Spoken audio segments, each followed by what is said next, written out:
ಎಲ್ಲರಿಗೂ ನಮಸ್ಕಾರ. ಈ ವೇದಿಕೆ ಮೇಲೆ ಇರ್ತಕ್ಕಂಥ ನಮ್ಮ ಮುಖಂಡರಾಗಿರ್ತಕ್ಕಂಥ ಎಸ್ ಆರ್ ಗೌಡರು, ಉಗ್ರೇಶ್ ಅವರು, ನಮ್ಮ ಪಕ್ಷದ ಅಧ್ಯಕ್ಷರಾಗಿರ್ತಕ್ಕಂಥ ಗಿರಿಧರ್ ಅವರು, ಮಾಜಿ ಅಧ್ಯಕ್ಷರಾಗಿರ್ತಕ್ಕಂಥ ಬಸವರಾಜು ಮತ್ತು ರಂಗಸ್ವಾಮಿ, ಶಿವಕುಮಾರು, PLD ಬ್ಯಾಂಕ್ ನಿರ್ದೇಶಕ ಅಜ್ಜಣ್ಣವರು, ಮತ್ತು ನಮ್ಮ JDS ಮಹಿಳಾ ಅಧ್ಯಕ್ಷರಾಗಿರ್ತಕ್ಕಂಥ ರೇಣುಕಮ್ಮನವರು, ಕರಿಯಣ್ಣವರು, ಮತ್ತು ನಮ್ಮೆಲ್ಲ ರೈತ ಸಂಘದ ಮುಖಂಡರುಗಳು ಮತ್ತು ಸ್ನೇಹಿತರುಗಳೇ, ಬಂಧುಗಳೇ, ನಮ್ಮ ಮುಂದೆ ಆಚರಿಸಿದ ಎಲ್ಲ ಪತ್ರಕರ್ತ ಬಂಧುಗಳೇ, ನಮಗೆಲ್ಲ ಈಗೆಲ್ಲ ಗೊತ್ತಿದೆ. ಕಳೆದ 2 ತಿಂಗಳದ ಈಚೆಗೆ ಏನು ತುಮಕೂರು ಜಿಲ್ಲೆ ವ್ಯಾಪ್ತಿಗೆ ಬರ್ತಕ್ಕಂಥ ಹೇಮಾವತಿ ಹೋರಾಟದ ಬಗ್ಗೆ ನಮಗೆಲ್ಲರೂ ತಿಳಿದಿರ್ತಕ್ಕ ವಿಷಯ. ಏಕೆಂದರೆ ಹೇಮಾವತಿಗೆ ತುಮಕೂರು ಜಿಲ್ಲೆಗೆ 24.6 ಏನು ವಾಟರ್ ಅಲೋಕೇಶನ್ ಆಗಿತ್ತು, ಅದರಲ್ಲಿ ಮಾತ್ರ ತುಮಕೂರು ಜಿಲ್ಲೆಗೆ ಸೀಮಿತವಾಗಿತ್ತು. ಅದರಲ್ಲಿ ಸಿರಾಕ್ಕೆ 0.9 ಮತ್ತು ಕುಣಿಗಲ್ಗೂ ಕುಡಿಯೋ ನೀರಿಗೂ ನಮ್ಮ ತುಮಕೂರು ಜಿಲ್ಲೆಯಿಂದ ಸಪ್ಲೈ ಇತ್ತು. ಮತ್ತು ಇನ್ನಿದ್ದು ತುಮಕೂರು ಜಿಲ್ಲೆಗೆ ತುರುವೇಕೆರೆ ಇರ್ಬೋದು, ನೆಕ್ಸ್ಟು ಚಿಕ್ಕನಾಯಕನಹಳ್ಳಿ ಇರ್ಬೋದು, ಗುಬ್ಬಿ, ತುಮಕೂರು, ಬೆಂಗಳೂರು ಗ್ರಾಮಾಂತರ, ಕುಣಿಗಲ್ಲು, ಕೊರಟಗೆರೆ ಮತ್ತು ಮಧುಗಿರಿಗೆಲ್ಲ ಕುಡಿಯೋ ನೀರಿಗೂ ಒಂದು ವ್ಯವಸ್ಥಿತವಾಗಿ ಇದುವರೆಗೂ ಬರ್ತಾಯಿತ್ತು.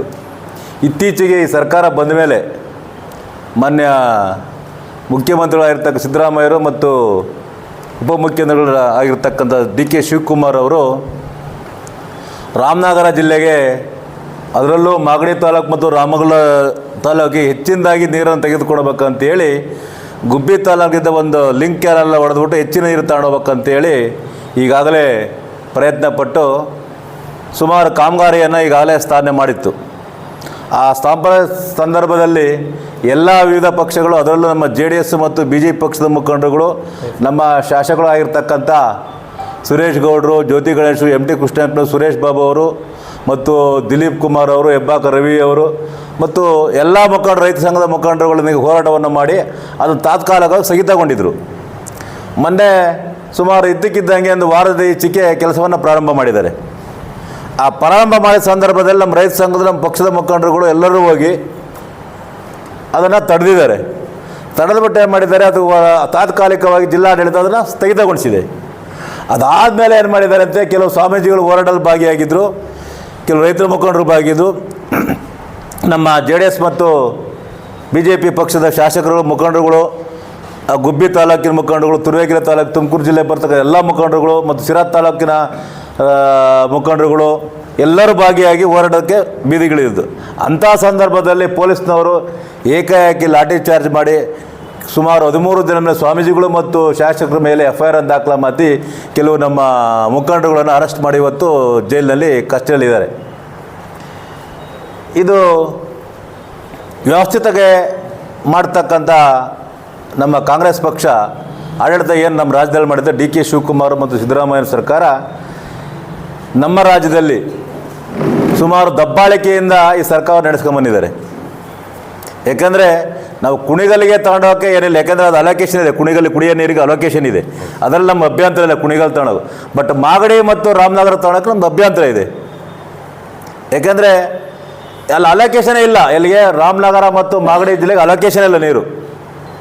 ಅದಕ್ಕೆ ನಾವು ಖಂಡಿಸ್ತೀವಿ. ಮುಂದೆ ನಾವೆಲ್ಲರೂ ಹೋರಾಟ ಮಾಡ್ತೀವಿ. ತುಮಕೂರು ಜಿಲ್ಲೆ ಎಲ್ಲ ತಾಲೂಕಿನ ಮುಖಂಡರುಗಳು ಪಕ್ಷಾತೀತವಾಗಿ ನಮ್ಮನ್ನೇನು FIR ದಾಖಲೆ ಮಾಡಿದ್ದಾರೆ, ಸ್ವಾಮೀಜಿಗಳು ಮತ್ತು ಶಾಸಕರುಗಳ ಮೇಲೆ ಮತ್ತು ಮುಖಂಡರುಗಳ ಮೇಲೆ, ರೈತರ ಮೇಲೆ FIR ಮಾಡಿದ್ದಾರೆ.